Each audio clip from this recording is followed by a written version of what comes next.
Hello, आप लोगों को स्वागत है मेरे इस यूट्यूब चैनल में। आज हम गीता के ज्ञान के भाग 2 में लेके चलते हैं, जो एक कहानी की तरह है। आइए हम कहानी को शुरू करते हैं। एक छोटे शहर में रहते थे एक पंडित जी। न तो पंडिताई करते, न तो किसी पंडित के घर पैदा हुए थे। फिर भी उन्हें पूरा शहर पंडित जी क्यों कहता था। अब तो इंटरनेट के बदौलत न जाने कहाँ-कहाँ के लोग उन्हें पंडित जी के नाम से ही जानते थे। उनका असल नाम रामदास था। एक सरकारी ऑफिस में ज़िंदगी भर काम करने के बदले ठीक-ठाक पेंशन लेकर रिटायर हुए। घर में सिंपल सी वाइफ और एक बेटा था जो बड़े शहर में काम करता था। अब सवाल यह उठता है कि दुनिया, यहाँ तक कि उनकी पत्नी भी उन्हें पंडित जी क्यों कहती थी। इसके पीछे एक कहानी है। कहानी पंडित जी, मेरा मतलब रामदास की जीवन में एक सच्ची घटना है। एक समय की बात है जब कंप्यूटर रेगुलेशन शुरू ही हुआ था। तमाम बड़े सरकारी ऑफिस में कंप्यूटर लगाए जा रहे थे और एम्प्लॉयज़ को चलाना सिखा रहे थे और उस एम्प्लॉय को सिखाने के लिए ट्रेनिंग दी जा रही थी। रामदास जी हमेशा पढ़ने और नई चीज़ सीखने के बड़े शौकीन थी।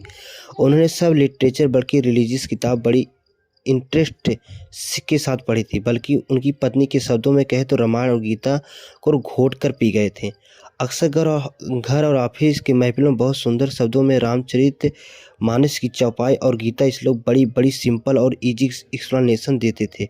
अब जब कंप्यूटर सीखने की बारी आई तो उन्होंने बड़े इंटरेस्ट के साथ पार्टिसिपेट किया, जबकि उनके साथ बाकी लोग बेमन से ट्रेनिंग करते समय कतराते थे। फिर भी उन्हें ट्रेनिंग देने वाली टीम कहीं बाहर से आई थी। उसमें 4 जवान लड़के जो शायद अभी पढ़ाई पूरी करके निकले थे, इन्हें सीख दे रहे थे। और इस टीम में एक लड़का था जो बहुत काम नेचर का था। बड़े पेशेंस से कैसे इन लोगों को सिखाता था। कभी वो बेवकूफ़ी भरे सवालों पर गुस्सा नहीं होता था। इस लड़के का नाम प्रदीप था। रामदास जी प्रदीप को बहुत पसंद करते थे। इधर कुछ दिनों से रामदास जी देख रहे थे कि प्रदीप बहुत शांत सा रहने लगा। उसके चेहरे पर हमेशा रहने वाली मुस्कान जैसे डिम सी पड़ रही थी। अक्सर कहीं वह खोया सा रहता था। एक अजीब सी सैडनेस उनकी आंखों पर बनी रहती थी। रामदास रामदास जी एक्सपीरियंस आदमी थे। वो जानते थे कि अगर इस एज में डिप्रेशन ने पकड़ लिया तो ज़िंदगी ख़राब कर देगा। इसलिए उन्होंने प्रदीप से बात करने की सोची। एक दिन प्रदीप को घर बुलाया और खाना खाने के बाद पंडित जी उनके साथ वॉक पे निकल गए। बातों बातों में उनकी परेशानी का कारण पूछा, जिससे पहले वह टालता रहा, लेकिन उसने फिर अपनी परेशानी का रीज़न बता दिया। पिछले 5 साल से प्रदीप किसी बड़े कॉम्पिटिटिव एग्ज़ाम की तैयारी कर रहा था। लगातार मेहनत करने के बाद तीसरी बार वह फेल हो गया, जिससे उसकी हिम्मत पूरी तरीके से टूट गई थी। उसे लगने लगा कि ये सब मेरे ज़िंदगी के 5 साल यूं ही ख़राब हो गए और उनका फ्यूचर क्या होगा। इतनी मेहनत के बाद भी फेल्योर का सामना करना पड़ा। 3 बार फेल होने के बाद उसका पूरा मन टूट सा ही गया था।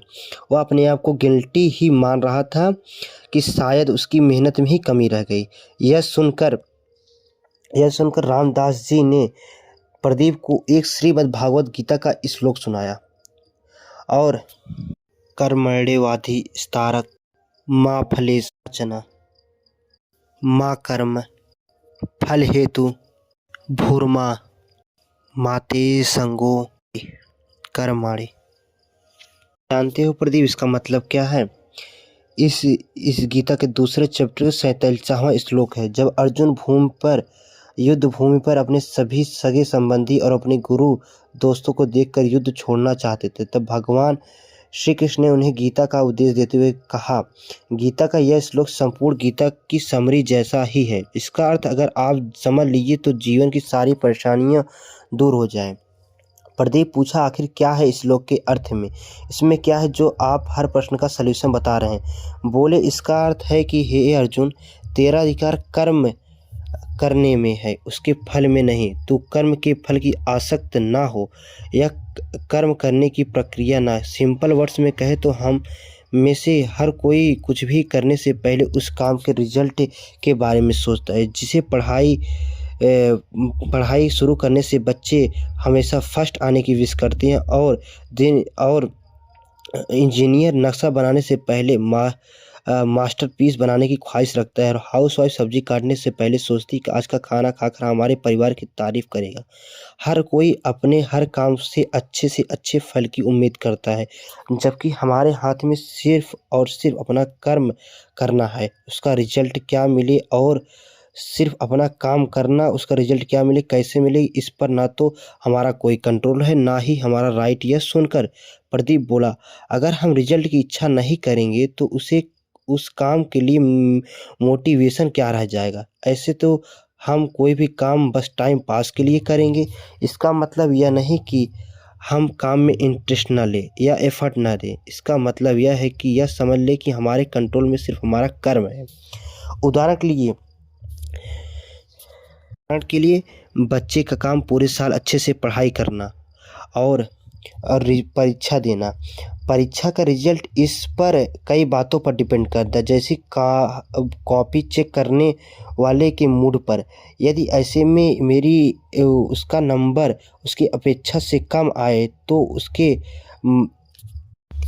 किसान जब खेत में बीज बोता है, रात रात जाकर फसल को पानी देता, वह अपना काम कर रहा है। लेकिन अगर सूखा पड़ जाए, उसकी फसल में कोई बीमारी लग जाए तो किसी को अपने आप को इसकी वजह ना समझना चाहिए, क्योंकि इस बात पर कंट्रोल नहीं था कि जीवन बहुत कुछ ऐसा है जिस पर हमारा कोई बस नहीं, लेकिन खुद पर और अपने कर्म पर पूरा वश है। इसलिए हमें अपनी अब कभी नहीं करना। सब बात प्रदीप के ऊपर जैसे जादू सा हो गया और ऑफिस के कंप्यूटर ट्रेनिंग पूरे होने के बाद जब विदाई हो रही थी, तब प्रदीप ने सभी स्टाफ को इकट्ठा करके अपने गुरु के बारे में बताया और बताया कि गुरु किसी भी रूप में आ सकते हैं, जो हमारे सगे संबंधी हो सकते हैं, हमारा दोस्त हो सकता है।